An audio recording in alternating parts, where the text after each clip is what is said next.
Ladies and gentlemen, welcome to this video on the captivating world of Fallout, a video game that has captured the hearts and minds of millions of players worldwide. Today, well, we're going to delve into the game's unique approach on the fear of the nuclear apocalypse. So, firstly, we need to ask ourselves, what is Fallout? Fallout is a post-apocalyptic role-playing game set in a world where nuclear war has devastated the Earth. The game's creators have massively crafted a world that is both terrifying and fascinating, where the remnants of humanity struggle to survive amidst the ruins of a once great civilization. You can fight anything from a giant overgrown nuclear raccoon up to a crab, sort of like Skyrim.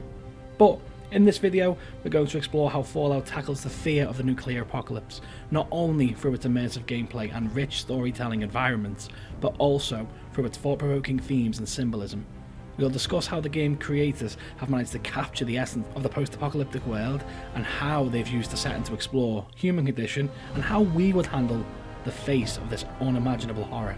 So please sit back, relax, and join me, Gillo Boy Jr., as I am going to help you embark on this journey through an irradiated wasteland of Fallout, where we'll uncover the game's unique approach to the fear of the nuclear apocalypse.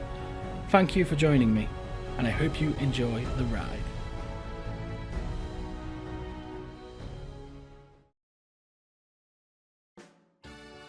So firstly, let's look at the game itself. So Fallout has had 7 mainline releases. I'm not going to count mobile games and spin-offs and all that jazz. I'm going to talk about just the main games. In order to start, we have to go to 1997 when Fallout, the original, Fallout 1, was released. It was developed by Black Isle Studios, and it was set in a post-apocalyptic Los Angeles in 2161, just after a nuclear war. It features a turn-based combat system and character customization. And at the time, it was sort of the first of its kind. I know there were games similar, but Fallout was really one of the first to capture that sort of post-apocalyptic essence. It's always been something people feared since the nuclear bomb itself, but that's where we sort of got our first taste in video games, where people started to take notice. We then moved forward 1 year to Fallout 2 in 1998, which was the sequel to the original Fallout, but it was actually set, canonically, 80 years later in the wasteland of the Midwest. It introduces new companions, factions, and gameplay mechanics, but overall was just sort of building on the stability that the first Fallout game created. But then, fans of Fallout had to wait 10 years for the next release. Games came a long way in those 10 years, and we got one of probably the greatest games ever made, Fallout 3, which released in 2008. It was developed this time by Bethesda Studios. It was set 30 years after Fallout 2 in the ruins of Washington DC, and introduced a real-time combat system, first-person perspective, and voice dialogue. Now, this was a huge jump from Fallout 2.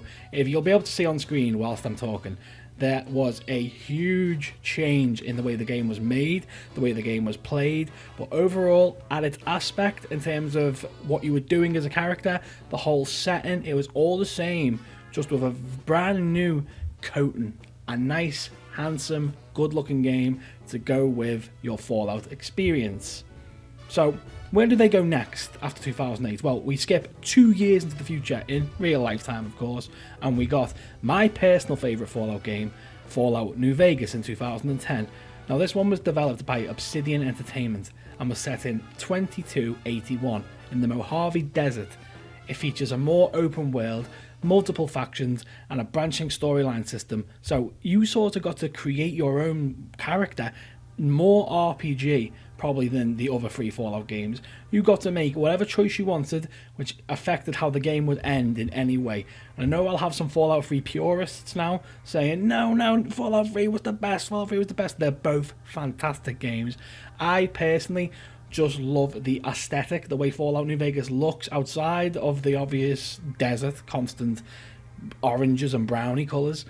I love the Vegas, the gambling. I'm a gambler myself in real life, but I love the whole, like, chips, there's the gambling, there's the roulette tables, it's this whole thing of luck, this whole aspect of luck within the game, and I love that. But then 5 years later, we got Fallout 4, which was developed again by Bethesda, just like Fallout 3. This is set 210 years after Fallout 3, but this time we're in the ruins of Boston. Now, this game introduces a settlement building mechanic where you could build your own base, which was cool. I didn't really do it when I played Fallout 4 because it didn't really interest me. But you also got customizable companions and a voiced protagonist for the first time ever. Your character actually spoke back, whereas in Fallout New Vegas and Fallout 3, you just sort of picked text prompts. Now, I personally prefer the text prompts because you can kind of put your own spin, your own character onto the text. I know there's the whole meme of like selecting a text prompt that it does the complete opposite of what you intended it to do, but at least you can kind of put your own voice, your own character. You can role play as whoever you like. But yeah, Fallout 4 was in 2015. We then move forward 3 years and Fallout 76 is released, again by Bethesda Game Studios. This one is set 25 years before Fallout 4, but in West Virginia. It's an online multiplayer game featuring a persistent world. Again, we have base building, but this time, and for the first time, we have PvP combat in a game that was mostly, and only to this point, single player. So you could finally play Fallout with your buddies, which is a fun experience for everyone. If you're a fan of the Fallout games, then of course, you can tell your friend, jump on Fallout. I'm sure in like 2008 when Fallout 3 came out, no one would have ever expected that. But then in 2020, we got the last of the mainline games so far, is Fallout Wastelanders, and that basically was just a major expansion for Fallout 76. It was like a game put on top of a game. It introduces new NPCs, factions, and storylines, but it was that big of an expansion, it sort of had to be put in its own sort of like side note. So it's kind of like part of the game, it's kind of not. But there we have it. That's where Fallout is right now as a series. Now, with the current state of the world, I know I'm probably not alone when I say this, but the fear of something nuclear happening in the world is probably more prevalent now than it probably ever has been at a point. It feels like at times you can't ever open Facebook, you can't open your phone, you can't just go outside without hearing someone talk about how, quote, Russia might nuke someone, or, quote, China might nuke someone, or if a war starts in blank, we can just nuke them. And I know that's kind of scary for a lot of people. I know I spent a big percentage of my teenage years being absolutely terrified of nukes and nuclear war in general, because of course it's a very scary thing. It's so inhumane and so terrifying and so hard to imagine ever happening that I think a lot of people just fine-tune themselves away from the idea of it. And that's completely understandable, because whatever helps you sleep at night, do that. Always do that. Because it's not worth losing sleep over something unless it happens. And if it happens, you're going to get the forever sleep. So either way, you're going to get to rest, so don't worry about it. But the idea of nuclear war happening, the aftermath, is literally called a fallout. The term fallout refers to the radioactive material that is released into the atmosphere following a nuclear explosion. In the Fallout series, the world is actually filled with this radioactive fallout, which has mutated many creatures, many plants that have survived the nuclear war. This fallout serves as a constant reminder of the dangers of nuclear war, and the player must navigate this dangerous environment to try and survive. Now, of course, there is no nuclear fallout without nuclear weapons, and nuclear weapons play a significant role in the Fallout series, both in the game's story and within the gameplay. Players can find nuclear weapons and use them to help either defend themselves or to attack enemies. The presence of these weapons highlights the destructive power of any nuclear technology and the potential that it can be used to either A, defend yourself, and B, use it for an evil purpose. And I think that's the whole idea of good and bad.